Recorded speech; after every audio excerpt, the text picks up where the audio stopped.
15 ain't easy, unless you're watching me.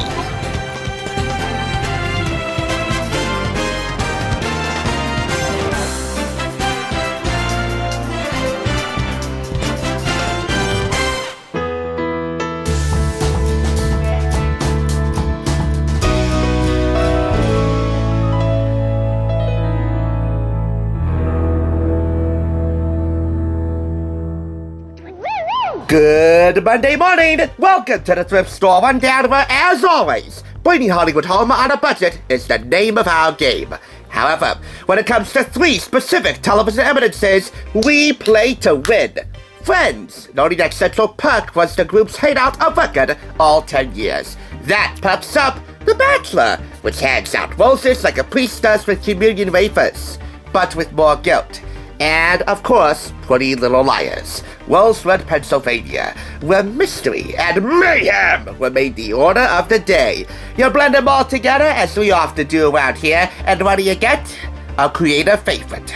Perked-Up Roses Rosewood, a trio to remember, the trio that makes this series possible, and a trio to turn to today, Wednesday, and Friday morning, in 3 different magazines. And we start with the September 23rd, 2002 issue of Us Weekly, purchased for 99 cents from Unique Thrift Store in Patterson. Breaking news: Alyssa Milano is so in love with Justin Timberlake? Your eyes don't deceive you. For the briefest of flings, the honest of couples, were the hottest of items. So hot that they actually kick off this video in the hot stuff section. Timberlake is now being charmed by my Phoebe Halliwell. And in the article below, the reporters talk about them hanging out at a couple of clubs in LA and even making out on the set of Alyssa's new film at the time, which was kind of a dud. Dickie Roberts, former child star. Say what you will about her BTS drama rumors, but I'm feeling something fierce for Alyssa Milano, and I can't stop the feeling! It's a charm thing. Be mindful that this thing didn't last very long.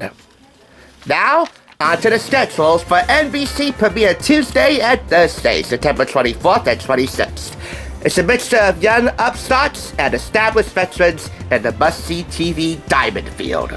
The upstarts, the in-laws, Hidden Hills, Scrubs, who will become veterans in their own right a little bit later, and Good Morning Miami. The already established veterans, Will and Grace, ER, Frasier, Dateline NBC, of course you gotta count Dateline NBC, and Friends! Ross or Joey, who will Rachel pick? I think we all know the answer to that question. For those who haven't seen it, I'll give you only one warning. You're gonna have to develop nerves of steel to put up with Rachel and her guy. Now, on to Faces and Places. Double features. Are you seeing double? Yeah, you bet! At the recent trio of film festivals, every star had a clone of their own. In the coordinating couples section at the Toronto Film Festival, we have a couple of silver bells, Hilary Swank and Chad Lowe.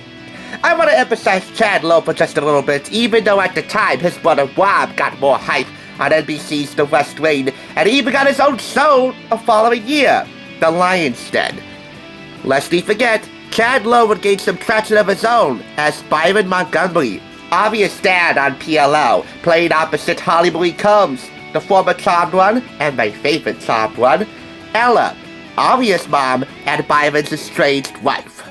In my view, the PLL beer dads, as we'll call them, even though I don't ever see them drink beer, don't get as much attention as the PLL wine moms, and Ella is my favorite of the group. Perhaps this series would be a good place to give them their fair dues and send them up on a silver platter. Once upon a time, 25 women met the man of their dreams. Unfortunately, they all met him on the same night. Yeah, good luck trying to handle that predicament, if you want to call it that, as the new Mr. Right, aka The Bachelor. But tell me, what guy doesn't secretly dream at night of being the Bachelor, if only for the bragging rights on the surface? You know who you are. And just because they're sitting here in the scene section, how about some attention for Brad Pitt and Jennifer Aniston grabbing a bite at LA's sushi Welcome. In the loose talk section, in the immediate following page, we have here some scoop from Tiffany Thiessen on her new role taking charge in the Fox drama Fastlane. There's no crack problem this time, and I'm not pregnant with some man's baby. It's kind of a nice change. On her new role in Fastlane being a refreshing departure from a tardy, to say the least, character on Beverly Hills 90210, making Kelly Kapowski of Saved by the Bell sound like a snowflake. It's not your ordinary cop procedural. Plus, it has the biggest picture of the 10 representing all 10 fall shows you have to watch in the 4-page article here. All broken down by cast, story, comparison similarities, watch if you like, and buzz. And since Fastlane has the biggest picture, it's probably the most marquee of the lineup. Heck, it's ranked at #1. So, how about a little more elaboration on that? Peter Facinelli and Bill Bellamy play two LAPD cops who masquerade as criminals to take down criminals. And calling the shots is their handler, Lieutenant Billy Chambers, played by Tiffany Thiessen. Can't call her Tiffany Amber Thiessen anymore, only if you're of a certain generation. This only lasted 22 episodes, but I'm looking forward to finding the DVD, cause with certain limitations, anything Tiffany Thiessen is in, I'm game. And going face to face with her for 30 seconds, thankfully not in this context as a criminal of some sort, was a joy I'll never forget. If you're not into Fastlane, how about some of the other shows in this lineup, like American Dreams, Everwood, Without a Trace, which for all intents and purposes really was the litter of this lineup. And in a very special guest column, here we have again Brad Pitt, who will once again play Jennifer Aniston's worst enemy on Friends. Who would dare form an I Hate Rachel Green club for no good reason? It takes a certain ballsy kind of actor to portray your real-life spouse's worst enemy, and then have it subtly reflect on you later on. And they're back! Certain 90s starlets, returning to or entering for the first time the silver screen. In the case of Jenny Goth, fellow 90210 stalwart, it's a comeback, playing big sister opposite Amanda Bynes in WB's What I Like About You. In my view, Jenny Goth has still got it. As far as for Amanda Bynes, I'm sorry to say this, but I reckon that many guys out there would rather do the old boo-a-woo with Hillary Clinton than Amanda Bynes. It's a shame, Willie, considering I did her Maxim magazine issue. Amanda's not Hillary's, thankfully. That doesn't even exist. How about some beauty? Can you wear their hair? Sure, you can wear all these styles, but only a few will flatter your face. It's about which skincare products on the market at the time would best suit certain facial structures. Like if you have a hot face like Reese Witherspoon and, hi again, Tiffany Thiessen and Alyssa Milano. Or a round face, or an oval face, or a square face. And they say it ain't hip to be square. You can either ask SpongeBob, or you can ask the love of my life, Courteney Cox. Or to be technical and timely with you, Courteney Cox Arquette. Curse you, David Arquette. But not that much. Suffice it to say, my Monica may have the sexiest square face of them all. And the day they cast Courteney Cox as any character on SpongeBob, even if it's for a small cameo, is the day where I convert my religion to that of King Neptune. Or Poseidon. Who knows? I'm not an oceanic religion historian. Next! You talking to me? Yep, in the ongoing talk show battle, 5 new contenders stepped up to prove their worth. Wayne Brady, who is now more recognized for Let's Make a Deal than his own talk show. The Rob Nelson Show, Dr. Phil, an alumni of the Oprah Academy, Caroline Leah of Sabrina the Teenage Witch, and John Walsh of America's Most Wanted. If you watched any or all 5 of these shows, I think we all know who the real winner is.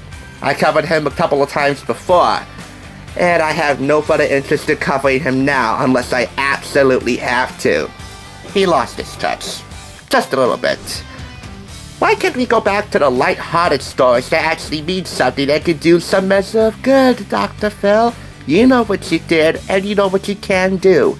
Now. Finally, a visit with the Fashion Police. Here, we're citing some odd couples. Which spouse would play the straight guy or girl to the spouse who has more outwardly style?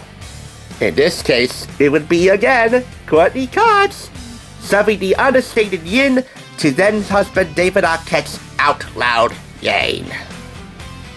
You know what? They could put me in a straitjacket or a busted potato sack, and if I look good next to Courteney Cox, I would wear that for a whole month. I can't get enough of her. Anyway, just to mention a couple of other articles in here, as the cover story suggests, American Idol Kelly's Untold Story tells you how Kelly Clarkson's life changed ever since she won American Idol. Plus, we have a look at some of the top celebrity shoppers and where they shop, and on a related note, how to score Hollywood's hottest fall looks. Hopefully, for lower prices. When you put all this together, hello, my love. Even though they cut out the barcode and the publication date, it is still a worthy issue of Us Weekly to keep around, and it deserves no less than the full-on 5 out of 5 clap rating. During the time of year when things get cool and light, leave it up to Us Weekly, in particular Tiffany Thiessen and Courteney Cox, to get things hot and heavy again. That's Us Weekly. Let me show you what's on the docket for Wednesday on the next Perked-Up R&R. Really, David? Maybe you should have taken some training to becoming a demon or half-demon. That's how you let her know who's really the boss. After all, Phoebe likes a taste of the dark side. Thanks for tuning in. Just so you know, there's no limit to bringing Hollywood home on a budget. Please go ahead and check out another awesome review like this one by clicking here, and make sure you subscribe by clicking here. Until next time, I'll catch you, as I always do, on the flip side.